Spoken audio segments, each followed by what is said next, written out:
Hello you! J'ai reçu un message privé dans lequel la personne, d'ailleurs big up à toi parce que je sais que tu écouteras cet audio et que tu te reconnaîtras, et qui m'a remercié et m'a demandé, Kim, comment on fait?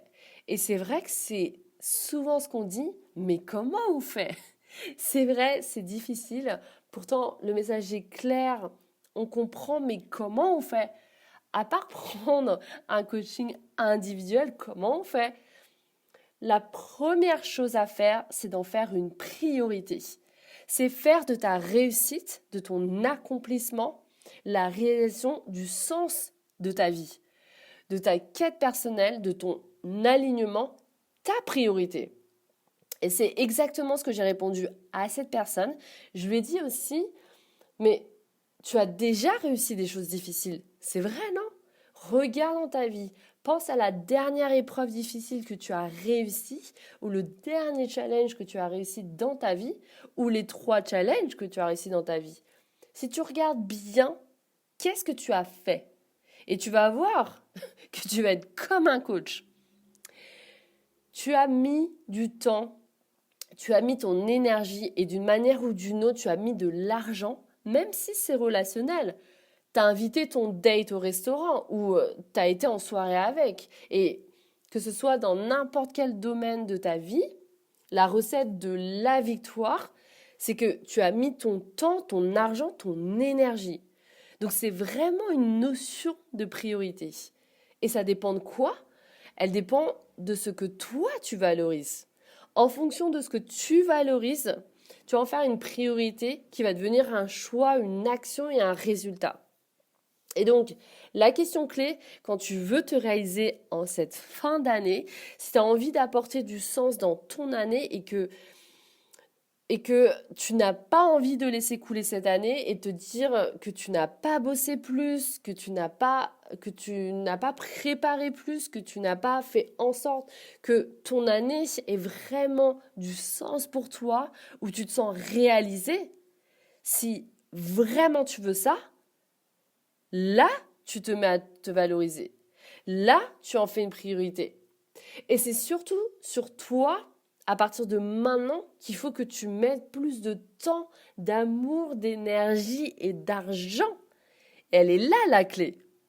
Je vais prendre un exemple. Souvent dans mes échanges pro et perso, j'ai des personnes qui me disent: Waouh, Kim, j'aimerais trop vivre une vie aussi libre que toi. Tu travailles quand tu veux, où tu veux, avec qui tu veux.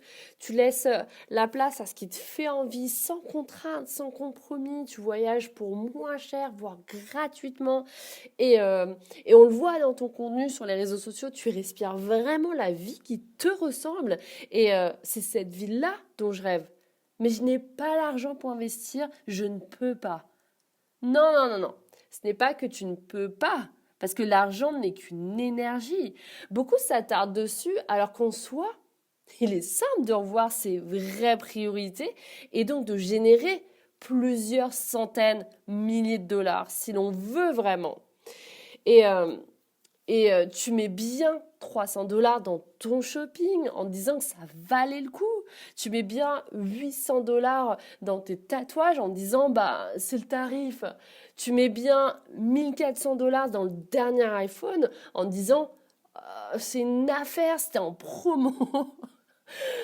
En fait, je m'appelle Kim, je suis entrepreneur dans le marketing et j'ai seulement investi 249,95 $ pour générer minimum 4200 dollars par mois. Sans aucun diplôme requis, sans aucune expérience à mes débuts, en partant de zéro, de rien. Voilà. Ça, c'était ma minute leçon sur l'argent et l'investissement. Et donc, quand tu dis tu ne peux pas, c'est aussi parce que tu ne crois pas suffisamment en toi pour tout miser sur toi. Parce qu'en fait, si tu regardes en moyenne, alors bien sûr, 249,95 $, c'est un investissement. Mais si tu regardes bien, dans une année, les 249,95 $, tu les mets dans tes achats. Alors, même si c'est un budget finalement On a tous, à un moment donné, dans nos vies, dépensé. Alors, même si c'est pas en une fois, quelques milliers de dollars pour des choses qui ne nous ont pas rapprochés de notre réalisation forcément.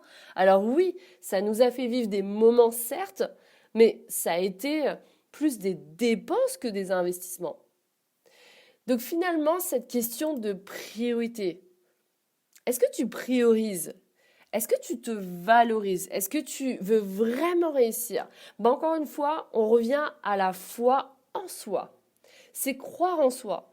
Croire en soi en toutes circonstances, en toute situation. Et ça, c'est la source de tout. Si tu as la foi en toi, tu deviens ta priorité. Tu deviens ta valeur. Tu te mets à te valoriser. Et quand tu te valorises, tu vas extraire cette valeur, tu vas la transmettre dans le cœur des autres, tu vas t'élever et tu vas accomplir ce pourquoi tu es là. Alors la question est-ce que tu as suffisamment foi en toi pour faire de ton accomplissement, de ta réalisation à partir de maintenant ta priorité et faire de cette nouvelle décennie tes meilleures années? So, on avance, let's go.